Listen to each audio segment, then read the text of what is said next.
Tissue processing एक process है जिसमें हम जो बायोलॉजिकल टिश्यू है उसे माइक्रोस्कोपिक एग्जामिनेशन के लिए रेडी करते हैं। अब इसके अंतर्गत fixation, dehydration, clearing, embedding, sectioning and staining शामिल होते हैं।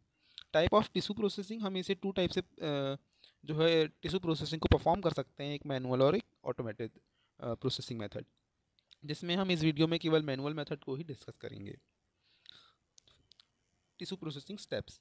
फर्स्ट, फिक्सेशन, जिसमें हम किसी भी जो कॉमन फिक्सेटिव है उसका उपयोग करके टिश्यू को फिक्स कर सकते हैं। एंड देन डिहाइड्रेशन, मतलब हम अल्कोहल की सीरीज़ के बढ़ती सीरीज़ के द्वारा डिहाइड्रेट करते हैं टिश्यू को, उससे वाटर को रिमूव करते हैं। थर्ड, क्लियरिंग और डी एल्कोहलाइजेशन, तो जाइलिन के द्वारा हम जो है क्लियरिंग करते हैं या डी एल्कोहलाइजेशन की प्रक्रिया करते हैं। फोर्थ है इम्प्रेगनेशन इन वैक्स, सो वैक्स के द्वारा हम इन्फिल्ट्रेट करते हैं टिश्यू को। फिफ्थ है एम्बेडिंग इन पैराफिन ब्लॉक, सो जो टिश्यू है जिसको हमने इन्फिल्ट्रेट कर दिया है वैक्स से, हम उसे उसकी एम्बेडिंग करते हैं पैराफिन ब्लॉक के रूप में, मतलब हम पैराफिन ब्लॉक बनाते हैं एम्बेडिंग करके। सिक्स्थ है sectioning and slide preparation, so six number में हम टिश्यू की सेक्शनिंग एंड स्लाइड प्रिपरेशन करते हैं। सेवन है माउंटिंग, स्टेनिंग, एंड एट्थ है माउंटिंग। सो स्टेन करते हैं टिश्यू को, देन हम उसे डीपीएक्स के द्वारा माउंट करते हैं। सो फर्स्ट हम देख लेते हैं फिक्सेशन। फिक्सेशन टिश्यू की संरक्षण को सुरक्षित रखता है और डीके एंजाइमेटिक एक्टिविटी को रोकता है माइक्रोस्कोपिक एग्जामिनेशन के लिए, ताकि जो टिश्यू है वो ख़राब ना हो। सेकंड है फिक्सेशन की प्रक्रिया जो होती है, मतलब जो प्रोसेस होती है उसमें जो टिश्यू को एक फिक्सेटिव में हम किसी भी फिक्सेटिव में हम उसको डिप करके रखते हैं।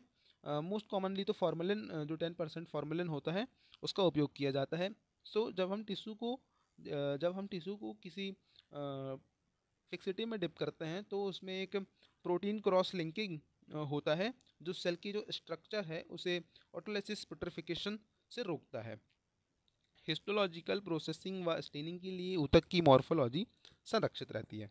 थर्ड, फैक्टर्स अफेक्टिंग फिक्सेशन, तो pH, temperature, volume and time interval fixation process को अफेक्ट कर सकता है। Second, dehydration. डिहाइड्रेशन एक प्रक्रिया है जिसमें फिक्स्ड टिश्यू से हम जो है वाटर को रिमूव करते हैं। इसमें टिश्यू को बढ़ती हुई अल्कोहल ग्रेड जैसे 70%, 90 और 100% से हम प्रोसेस करते हैं या गुजारते हैं। यह प्रक्रिया जो है पैराफिन वैक्स एम्बेडिंग के लिए ऊतक को तैयार करती है। सो जो टिश्यू है उसे हम रेडी करते हैं पैराफिन वैक्स एम्बेडिंग के लिए, जिसमें प्रॉपर इन्फिल्ट्रेशन सुनिश्चित होती है और सेक्शनिंग व स्टेनिंग के दौरान ऊतक में कोई विकृति नहीं आती। तो अब हम डिहाइड्रेशन क्यों कर रहे हैं? ताकि हम पैराफिन वैक्स की जो एम्बेडिंग है वो अच्छे से करा सकें। अगर हम डिहाइड्रेशन नहीं करेंगे तो टिश्यू में जो है वाटर रह जाएगा, और वाटर रह जाने की वजह से जो जब हम वैक्स को इन्फिल्ट्रेट कराएंगे तो वो प्रॉपरली इन्फिल्ट्रेट नहीं हो पाएगी। सो यहाँ पर आप देख सकते हैं 50, 70, 90, 100% की जो है बढ़ती हुई ग्रेड में यहाँ पे आप अल्कोहल की सीरीज़ देख सकते हैं। Next, clearing. क्लियरिंग एक प्रक्रिया है जिसमें डिहाइड्रेटेड टिश्यू में मौजूद अल्कोहल को ऐसे पदार्थ से बदला जाता है जो अल्कोहल और पैराफिन वैक्स दोनों में घुलनशील हो। सो अब क्लियरिंग में जो अल्कोहल हमने डिहाइड्रेशन के दौरान यूज़ किया था वाटर को रिमूव करने के लिए, हम क्लियरिंग में जाइलिन का उपयोग करके जो उसमें अल्कोहल है टिश्यू में उसको रिमूव करते हैं। ओके, सो हम किसी ऐसी चीज़ का उपयोग करेंगे जो अल्कोहल और जो पैराफिन वैक्स है दोनों में घुलनशील हो, इसलिए हम यहाँ पे जाइलिन का उपयोग करते हैं, बिकॉज जाइलिन अल्कोहल और पैराफिन वैक्स दोनों में ये घुलनशील होता है। यह प्रक्रिया क्या करती है? टिश्यू को ट्रांसपेरेंट बनाती है जिससे पैराफिन इन्फिल्ट्रेशन अच्छे से हो सके। क्लियरिंग ऊतक को सही तरह से एम्बेड करने में मदद करती है। सो क्लियरिंग करने से जो टिश्यू होता है उसकी एम्बेडिंग करने में हेल्प मिलती है। सो देन माइक्रोटोमी व आगे की स्टेनिंग प्रक्रियाओं के लिए तैयार करता है क्लियरिंग के द्वारा। Next, impregnation. सो इम्प्रेगनेशन एक प्रोसेस है जिसमें जो क्लियर्ड टिश्यू है, मतलब कि जो क्लियरिंग हमने जो टिश्यू लाए हुए हैं जिससे हमने अल्कोहल को रिमूव किया है, को पिघली हुई जो पैराफिन वैक्स है उसमें हम पैराफिन वैक्स ऐड करते हैं। इसमें ऊतक को लगभग 60 डिग्री सेल्सियस पर पिघली हुई वैक्स में रखा जाता है। सो टिश्यू को हम 60 डिग्री सेल्सियस टेम्परेचर में पिघली हुई वैक्स में हम उसको रख रहे हैं, जिससे क्या हो रहा है, जाइलिन जैसे क्लियरिंग एजेंट की जगह वैक्स इन्फिल्ट्रेट हो जाती है। तो जो हमने अल्कोहल रिमूव करने के लिए जो जाइलिन का उपयोग किया था, उस जाइलिन की जो क्लीयरिंग एजेंट जो जाइलिन है उसकी जगह वैक्स इन्फिल्ट्रेट हो जाती है, और यह ऊतक को मजबूती देती है, मतलब थोड़ी हार्डनेस प्रोवाइड करती है वट वैक्स। सो उसकी संरचना को बनाए रखता है।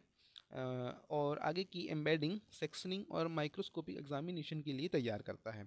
इम्प्रेगनेशन में हम वैक्स इन्फिल्ट्रेट कराते हैं कुछ इस तरह से, जहाँ पर यहाँ पे कुछ टिश्यू आप देख सकते हैं, छोटे छोटे टिश्यू हैं, और इसके ऊपर से जो है 60 डिग्री सेल्सियस पर गर्म की हुई जो वैक्स है उसको डाला गया हुआ है, ताकि बेहतर डाला गया है जिससे टिश्यू को हार्डनेस प्रोवाइड हो जाए। इसको थोड़ी देर के लिए ठंडा किया जाता है, यानी कि एक कोल्ड प्लेट में हम इसे रखते हैं। ये जो दिख रही है इसको कोल्ड प्लेट में रखते हैं, जिससे ये ठंडी हो जाती है और एक ब्लॉक का फॉर्मेशन करती है।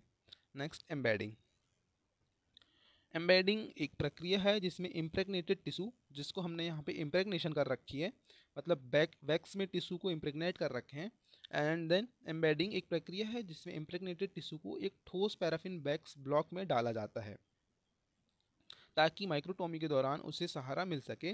ऊतक को एक मोल्ड में सही दिशा में रखा जाता है, जिसमें उसमें पिघली हुई वैक्स डाली जाती है। यह ऊतक की संरचना को सुरक्षित रखता है और माइक्रोस्कोपिक एग्जामिन के लिए पतली और सटीक सेक्शनिंग की सुविधा देता है। सो हम इम्प्रेगनेशन में क्या कर रहे थे कि एक क्लियर्ड जो टिश्यू होता है उसमें पिघली हुई पैराफिन वैक्स को भर रहे थे। देन एम्बेडिंग में हम क्या कर रहे हैं कि वही जो क्लियर, उसमें जब हमने पैराफिन वैक्स डाल दी है उस टिश्यू के ऊपर, तो पैराफिन वैक्स में डाला जाता है, ताकि जिसमें इम्प्रेगनेटेड टिश्यू को, जो इम्प्रेगनेटेड टिश्यू है उसे पैराफिन वैक्स ब्लॉक में डाला जाता है। मतलब जब इम्प्रेगनेटेड जो टिश्यू है जिसमें हमने वैक्स डाली हुई थी वो एक वैक्स ब्लॉक में चेंज हो जाएगा। देन उसे हम माइक्रोटोमी के लिए आगे फर्दर सेंड कर देते हैं। Next, sectioning and slide preparation. So sectioning वह प्रक्रिया है जिसमें जो एम्बेडेड टिश्यू है, यहाँ पे उसकी एम्बेडिंग हो गई है, जहाँ पे हम देख सकते हैं कि पहले टिश्यू में हमने तो फर्स्ट टिश्यू में हमने यहाँ पे वैक्स मतलब हमने ऐड किया। देन हमने टिश्यू को प्रॉपरली उसको डायरेक्शन से हमने उसको सेट किया। देन फिर उसको हमने मोल्ड में डाला, एंड आप यहाँ पे देख सकते हैं जो कोल्ड प्लेट में टिश्यू ठंडा होने के बाद कुछ इस तरीके से दिखाई देता है, जहाँ पे ये वैक्स है, वैक्स इन्फिल्ट्रेटेड है टिश्यू में, और देन हम इसकी बाद में माइक्रोटोमी करते हैं। नेक्स्ट, सेक्शनिंग व स्लाइड प्रिपरेशन। सेक्शनिंग वह प्रक्रिया है जिसमें जो एम्बेडेड टिश्यू है उस टिश्यू को माइक्रोटोम की सहायता से बहुत पतली स्लाइसिस में काटा जाता है। यह थिन सेक्शन सामान्यतः 3 to 5 माइक्रोमीटर के होते हैं, और टिश्यू ब्लॉक को सावधानी पूर्वक ट्रिम करके सही अलाइनमेंट में रखकर स्लाइस किया जाता है, ताकि यूनिफॉर्म सेक्शन तैयार हों जिन्हें स्लाइड पर माउंट करके स्टेन किया जा सके। सो यहाँ पे आप देख सकते हैं कि यहाँ पे एक टिश्यू है, उसकी एम्बेडिंग की हुई है, और अब उसको माइक्रोटॉम के द्वारा स्लाइस उसके प्रिपेयर किए जा रहे हैं 3 to 5 माइक्रोमीटर के। एंड यहाँ पर जो टिश्यू सेक्शन लिया गया है वो एक ब्रेन का टिश्यू सेक्शन है। यहाँ पे आप देख सकते हैं काफ़ी बड़ी जो स्लाइड है इसकी प्रिपेयर की जा रही है, एंड दिस इज स्टेनिंग, इसे स्टेन कर दिया गया है। नेक्स्ट, माउंटिंग वह प्रक्रिया है जिसमें स्टेन्ड टिश्यू सेक्शन को ग्लास स्लाइड पर रखा जाता है। सो जो स्टेन्ड टिश्यू सेक्शन है उसे ग्लास स्लाइड पर हम ऐड करेंगे, रखेंगे प्रॉपरली, और उसे कवर स्लिप से ढक दिया जाता है, जिसमें माउंटिंग मीडियम का उपयोग किया जाता है। यह स्टेप टिश्यू को प्रोटेक्ट करता है, स्टेनिंग को प्रिजर्व करता है, और माइक्रोस्कोपिक एग्जामिनेशन के लिए लाइट ट्रांसमिशन को बेहतर बनाता है। सो माउंटिंग से क्या फ़ायदा हो रहा है कि टिश्यू को प्रोटेक्शन मिल रही है, ओके, स्टेनिंग को प्रिजर्व किया जा रहा है, एंड माइक्रोस्कोपिक एग्जामिनेशन के लिए जो है लाइट ट्रांसमिशन को बेहतर किया जा रहा है। देन नेक्स्ट, माउंटिंग मीडियम एक प्रकार का जो है लिक्विड या रेजिन होता है, जो टिश्यू सेक्शन और कवर स्लिप के बीच डाला जाता है। यह टिश्यू को प्रिजर्व करता है, एयर बबल्स से बचाता है और माइक्रोस्कोपिक एग्जामिनेशन में क्लियर विजिबिलिटी प्रदान करता है। Common mounting medium DPX, Canada balsam आदि शामिल हैं। सो आज की वीडियो में बस इतना ही। अंत तक बने रहने के लिए थैंक यू, धन्यवाद।